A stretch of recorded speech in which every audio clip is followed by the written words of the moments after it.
Assalamualaikum warahmatullahi wabarakatuh. Kami dari kelompok 4 akan mempresentasikan tentang budget bahan mentah. Budget bahan mentah adalah semua budget yang berhubungan antara satu dengan yang lain dan direncanakan secara sistematis serta lebih terperinci tentang penggunaan bahan mentah untuk proses produksi selama periode waktu tertentu di masa yang akan datang. Kemudian budget-budget ini terdiri atas 3 budget yang disusun atau dibuat secara berurutan, yaitu yang pertama ada budget unit kebutuhan bahan mentah, kemudian ada juga yang kedua budget pembelian bahan mentah, dan yang ketiga budget biaya bahan mentah. Di mana ketiga budget tersebut harus disusun atau dibuat secara berurutan, dikarenakan budget yang disusun lebih awal akan dipergunakan untuk menyusun budget yang disusun bagian yang lebih akhir. Kemudian kami akan menjelaskan secara lebih terperinci tentang 3 budget tersebut. Yang pertama, saya akan menjelaskan tentang budget unit kebutuhan bahan mentah. Yang pertama, kita akan membahas tentang pengertiannya. Adapun yang dimaksud dengan budget unit kebutuhan bahan mentah ialah budget yang merencanakan secara sistematis dan lebih terperinci tentang banyaknya satuan atau unit bahan mentah yang dibutuhkan untuk berproduksi dari waktu ke waktu, yaitu bulan ke bulan, selama periode waktu yang akan datang. Di dalamnya mencakup tentang perencanaan jenis atau kualitas bahan mentah yang dibutuhkan. Kemudian juga di dalam budget unit kebutuhan bahan baku ada waktu atau bulan kapan bahan mentah itu dibutuhkan, yang masing-masing dikaitkan dengan jenis barang jadi atau produk yang dibutuhkan bahan mentah tersebut. Kemudian ada juga tempat atau departemen di mana bahan mentah yang bersangkutan akan diolah. Dari pengertian tersebut, dapatlah kita ketahui jika perusahaan menghasilkan lebih banyak macam produk, maka perencanaan tentang kebutuhan bahan mentah dari masing-masing produk tersebut harus dipisah dan diperinci secara jelas. Selanjutnya, kegunaan budget unit kebutuhan bahan mentah. Secara umum, semua budget termasuk budget unit kebutuhan bahan mentah mempunyai 3 kegunaan pokok, yaitu yang pertama sebagai pedoman kerja, kemudian yang kedua sebagai alat manajemen untuk menciptakan koordinasi kerja, kemudian yang ketiga sebagai alat manajemen untuk digunakan untuk melakukan evaluasi atau pengawasan kerja. Seringkali kegunaan umum semacam ini disebut juga sebagai kegunaan manajerial karena berkaitan erat dengan fungsi manajemen, terutama di bidang perencanaan, pengkoordinasian, dan juga di bidang pengawasan. Kemudian sedangkan secara khusus budget unit kebutuhan bahan mentah mempunyai 2 kegunaan penting, yaitu yang pertama sebagai dasar untuk menyusun budget pembelian bahan mentah karena jumlah satuan atau unit bahan mentah yang akan dibeli ditentukan oleh berapa banyak satuan atau unit bahan mentah tersebut dibutuhkan untuk proses produksi. Kemudian yang kedua adalah sebagai dasar untuk menyusun budget biaya bahan mentah. Dikarenakan besarnya biaya bahan mentah ditentukan oleh berapa banyak satuan atau unit bahan mentah tersebut dibutuhkan untuk proses produksi. Kemudian yang ketiga, saya akan membahas tentang data dan informasi untuk menyusun budget unit bahan mentah. Agar suatu budget dapat berfungsi dengan baik, maka taksiran-taksiran yang termuat di dalamnya harus cukup akurat, sehingga tidak jauh berbeda dengan realitasnya nanti. Kemudian, untuk melakukan penaksiran secara lebih akurat, diperlukan data, informasi, dan pengalaman yang merupakan faktor-faktor yang harus dipertimbangkan sebelum menyusun budget. Adapun data dan informasi yang diperlukan untuk menyusun budget unit kebutuhan bahan mentah antara lain Yang pertama adalah rencana produksi yang tertuang dalam budget unit yang akan diproduksi, khususnya tentang jumlah atau kuantitas dari masing-masing jenis barang yang akan diproduksi dari waktu ke waktu selama periode waktu tertentu yang akan datang. Kemudian yang kedua, berbagai standar pemakaian bahan mentah dari masing-masing bahan mentah untuk proses produksi yang ditetapkan dan berlaku di perusahaan. Standar pemakaian bahan mentah semacam ini sangat diperlukan oleh perusahaan untuk mengendalikan efisiensi pemakaian bahan mentah atau controlling. Kemudian yang keempat, saya akan menjelaskan tentang bentuk budget unit kebutuhan bahan mentah. Sebagaimana halnya dengan budget-budget yang lain, bagi budget unit kebutuhan bahan mentah ini juga tidak tersedia suatu bentuk khusus yang harus dipergunakan. Ini berarti bahwa tiap-tiap perusahaan mempunyai kebebasan untuk menentukan sendiri bentuk serta formatnya sesuai dengan keadaan perusahaan masing-masing. Sebagai ilustrasi, berikut kami berikan sebuah contoh sehingga dapat memberikan gambaran yang lebih jelas. Misalkan dari hasil penelitian khusus yang telah dilakukan, Perseroan Terbatas Karisma menetapkan standar pemakaian bahan mentah untuk setiap satu botol produk Titan dan untuk setiap kaleng produk Adai sebagai berikut. Dapat kita lihat bahwa di dalam tabel tersebut merupakan bentuk tabel sederhana dari suatu perusahaan, di mana pada setiap tabel terdapat jenis bahan mentah, kemudian juga terdapat produk dan juga berat dari masing-masing produk.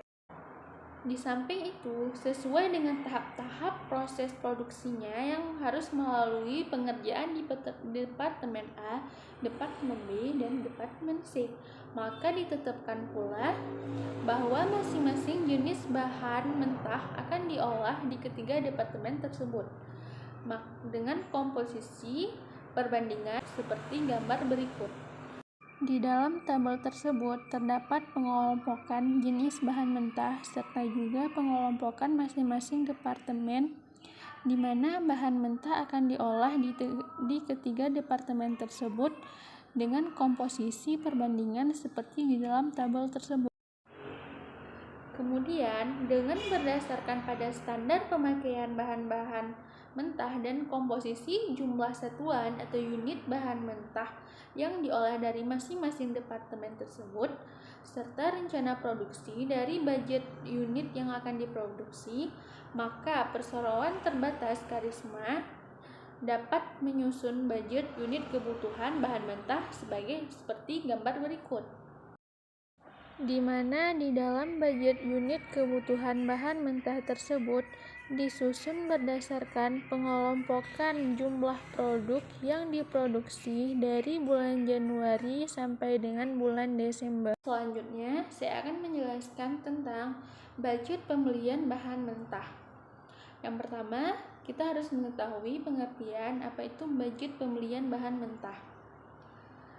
Yang dimaksud dengan budget pembelian bahan mentah adalah budget yang merencanakan secara sistematis dan lebih terperinci tentang pembelian bahan mentah guna memenuhi kebutuhan untuk berproduksi dari waktu ke waktu selama periode tertentu yang akan datang.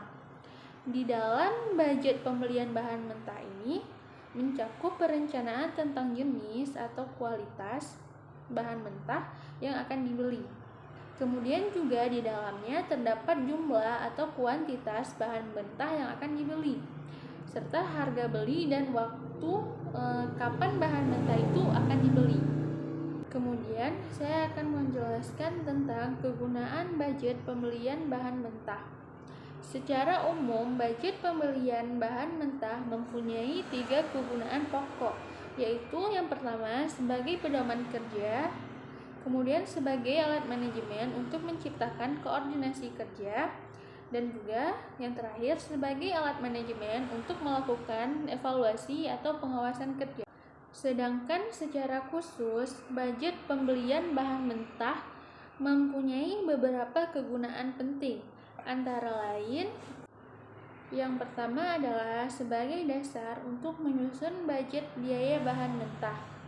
Dikarenakan besarnya nilai biaya bahan mentah ditentukan oleh harga beli dari bahan mentah yang bersangkutan.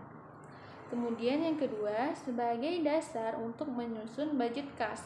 Dikarenakan pembelian tunai bahan mentah akan mengakibatkan pengeluaran kas. Yang ketiga, sebagai dasar untuk menyusun budget utang. Dikarenakan pembelian kredit akan mengakibatkan bertambahnya utang perusahaan.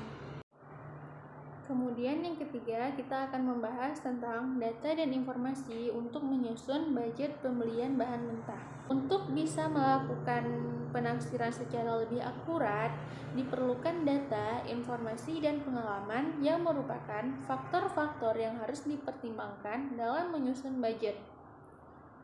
Adapun data dan informasi yang diperlukan untuk menyusun budget pembelian bahan mentah antara lain, yang pertama,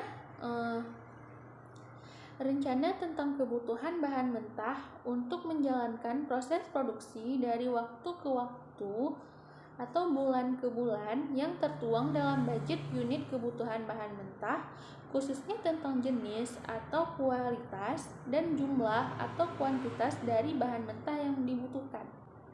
Kemudian yang kedua, biaya-biaya yang harus ditanggung oleh perusahaan pada setiap kali melakukan pembelian bahan mentah. Jika pada setiap kali melakukan pembelian perusahaan harus menanggung biaya yang besar, maka akan mendorong perusahaan untuk tidak terlalu sering melakukan transaksi pembelian. Akibatnya, pada setiap kali melakukan pembelian, akan dibeli bahan mentah dalam jumlah banyak.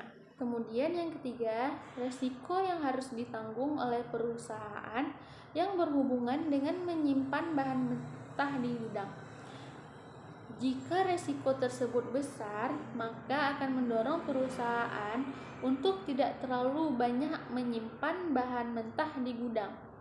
Kemudian yang keempat, fluktuasi harga beli bahan mentah di waktu-waktu yang akan datang.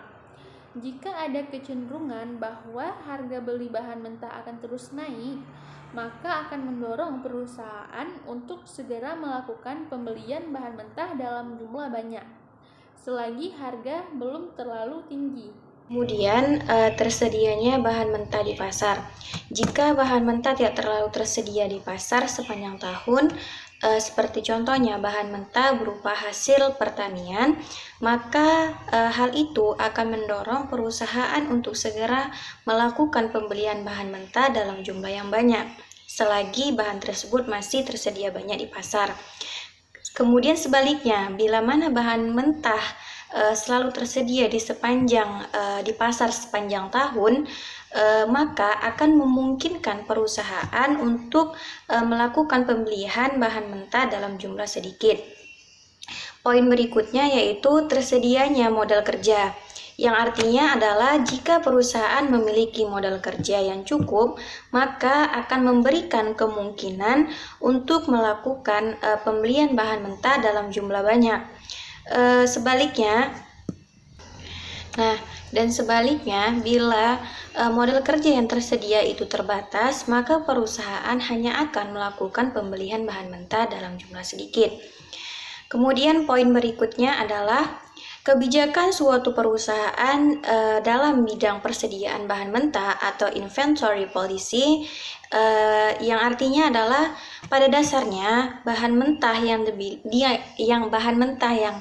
dibeli akan dipergunakan untuk memenuhi kebutuhan proses produksi atau budget unit kebutuhan bahan mentah dan untuk menjadi cadangan persediaannya disimpan di gudang atau inventory. Jika perusahaan menetapkan persediaan bahan mentah dalam jumlah yang banyak, maka akan mendorong pembelian dalam jumlah yang banyak pula. Namun sebaliknya, ketika kebijakan persediaan bahan mentah dalam jumlah sedikit, maka hal itu akan mendorong melakukan pembelian dalam jumlah sedikit pula. Kemudian Ada beberapa kebijakan di bidang persediaan bahan mentah yang dipengaruhi oleh faktor-faktor pertimbangan sebagai berikut. Yang pertama itu adanya fluktuasi produksi dari waktu ke waktu selama periode yang akan datang. Hal ini tertuang dalam budget unit yang akan meningkat. Diperlukannya persediaan bahan mentah dalam jumlah yang banyak. Sedangkan untuk menghadapi jumlah produksi yang akan menurun pastinya, hanya diperlukan persediaan bahan mentah dalam jumlah yang sedikit. Kemudian yang kedua adanya fasilitas penyimpanan yang tersedia. Artinya adalah jika fasilitas penyimpanan yang tersedia cukup banyak, maka akan memungkinkan penetapan kebijakan persediaan bahan mentah dalam jumlah yang banyak pula. Namun sebaliknya, jika fasilitas yang tersedia terbatas, maka persediaan bahan mentah ditetapkan dalam jumlah yang sedikit. Kemudian poin berikutnya itu ada model kerja yang tersedia. Yang artinya adalah jika model kerja yang tersedia cukup banyak, maka memungkinkan penetapan untuk persediaan bahan mentahnya itu dalam jumlah yang banyak. Namun sebaliknya, jika model kerja yang tersedia terbatas, maka persediaan bahan mentah ditetapkan dalam jumlah sedikit. Kemudian poin yang berikutnya itu adanya biaya simpan bahan mentah atau carrying cost, yang artinya adalah biaya-biaya yang ditanggung oleh perusahaan karena menyimpan bahan mentah. Seperti contohnya sewa gudang, biaya perawatan barang yang disimpan, biaya modal yang ditanam dalam barang yang disimpan, dan sebagainya. Jika biaya simpan murah, maka akan memungkinkan penetapan kebijakan persediaan bahan mentah dalam jumlah yang banyak. Namun sebaliknya, jika biaya simpannya mahal, maka persediaan bahan mentah yang ditetapkan juga dengan jumlah yang sedikit. Kemudian poin berikutnya adalah resiko simpan bahan mentah, yang artinya adalah poin berikutnya adalah resiko simpan bahan mentah, yaitu kerugian-kerugian yang timbul dan harus ditanggung oleh perusahaan karena menyimpan bahan mentah. Contohnya seperti adanya kerusakan, kualitasnya menurun, volumenya menyusut, barang menjadi ketinggalan zaman atau out of date, atau resiko-resiko lainnya. Jika resiko simpannya rendah, maka akan memungkinkan penetapan kebijakan persediaan bahan mentah dalam jumlah yang banyak. Namun sebaliknya, bila resiko simpannya tinggi, maka persediaan bahan mentah yang ditetapkan dalam jumlah yang sedikit. Kemudian poin berikutnya itu ada tingkat perputaran bahan mentah atau dikenal dengan inventory turnover di waktu-waktu yang lalu. Hal ini jika di waktu-waktu yang lalu tingkat perputaran terhadap persediaan bahan mentah rendah, maka hal ini akan mendorong penetapan persediaan bahan mentah dalam jumlah yang banyak. Namun sebaliknya, jika dalam tingkat perputaran bahan mentah itu tinggi, maka akan mendorong penetapan persediaan bahan mentah dalam jumlah yang sedikit. Kemudian poin yang terakhir itu adanya lamanya tenggang waktu antara bahan mentah dipesan atau dibeli dengan bahan mentah tersebut yang benar-benar telah dikirim dan tiba di gudang perusahaan atau lead time. Hal ini jika tenggang waktunya lama, maka ditetapkan persediaan bahan mentah dalam jumlah yang banyak. Sebaliknya, jika tenggang waktunya singkat, maka ditetapkan persediaan bahan mentah dalam jumlah yang sedikit.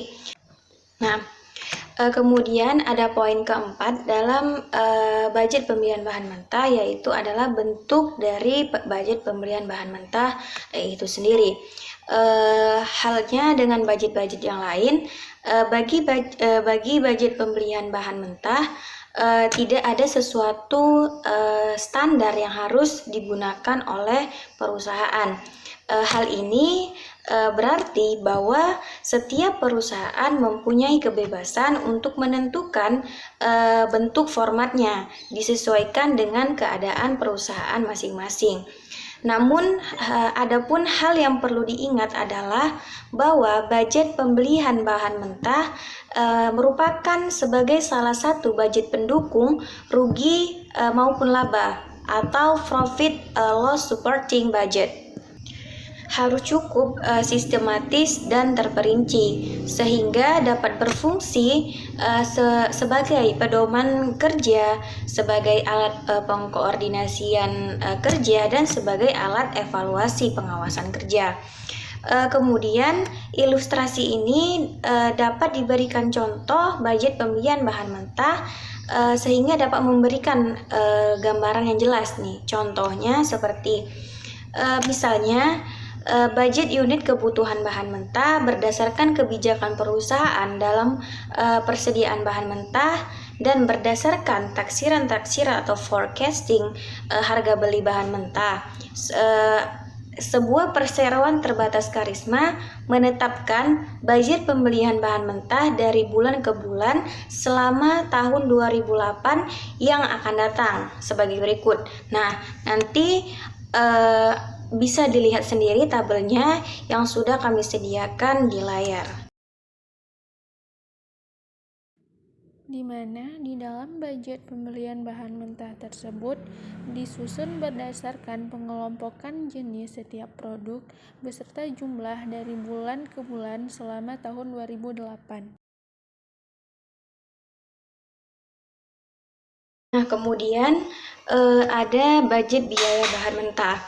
Yang pertama, poinnya itu adalah apa sih pengertian dari budget biaya bahan mentah itu sendiri.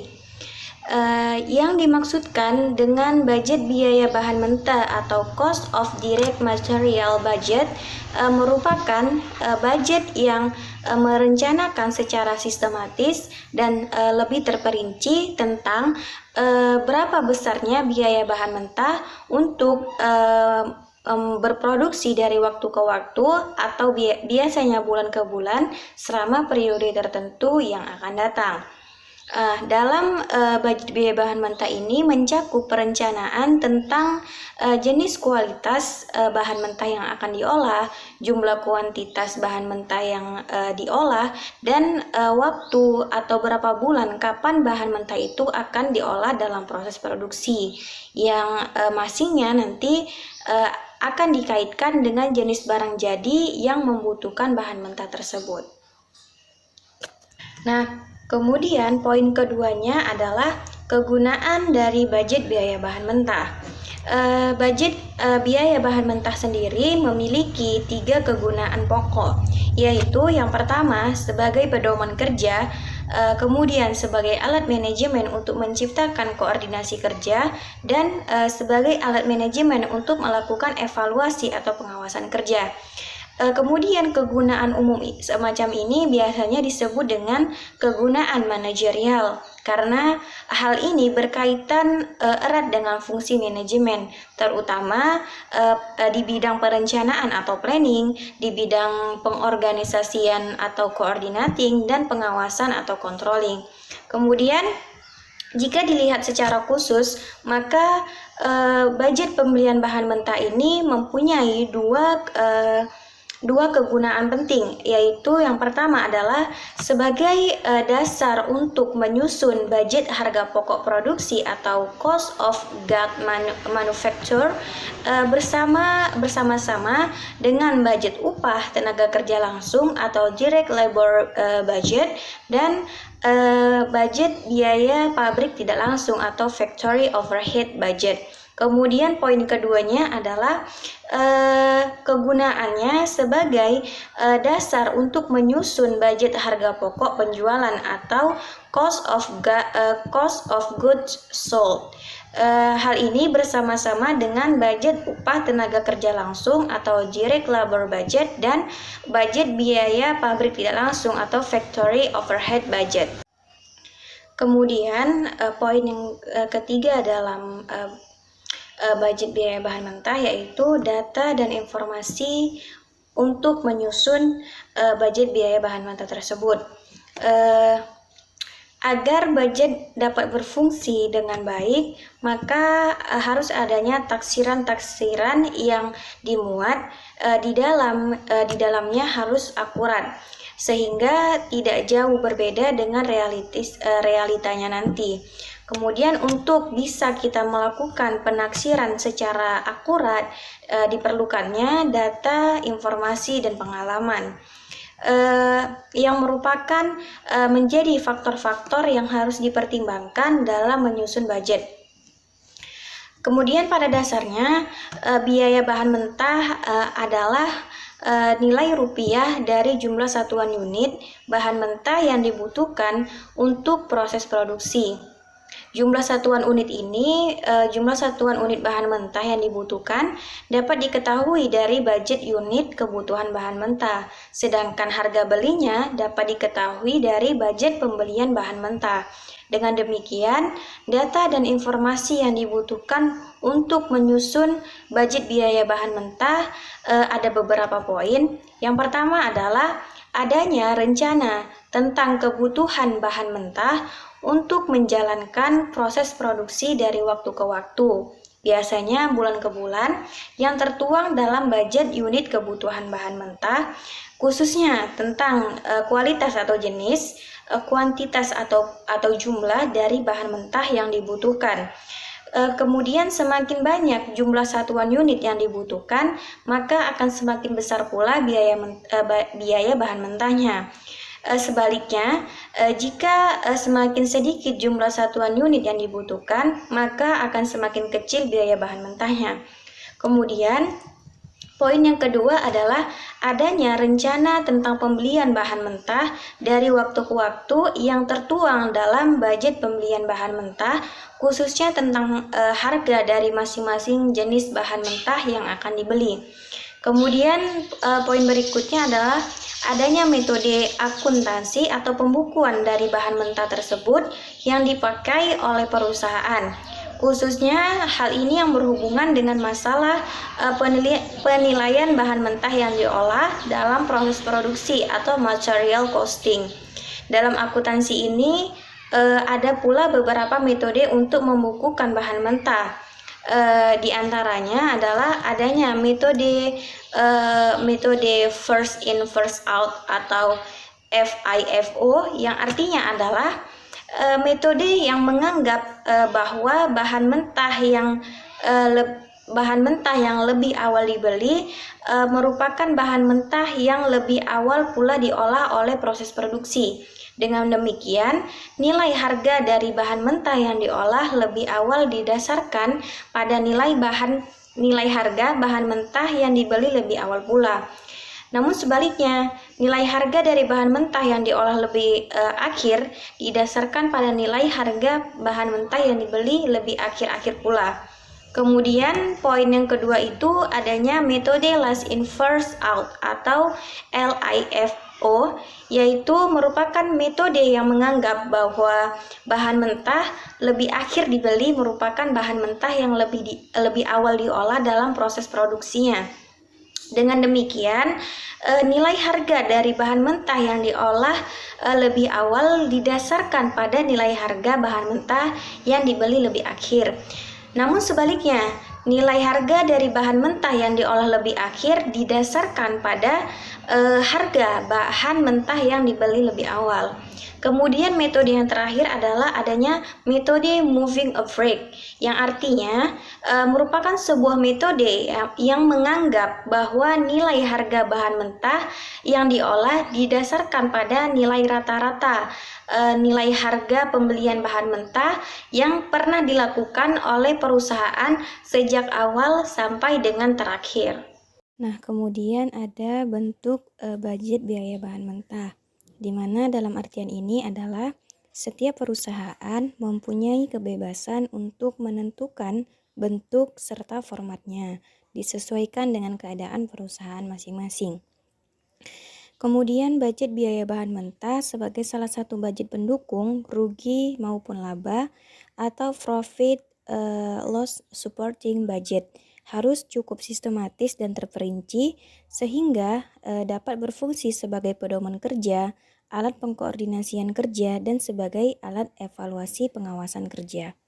Sekian presentasi dari kelompok kami. Apabila ada kekurangan dan kesalahan, kami mohon maaf.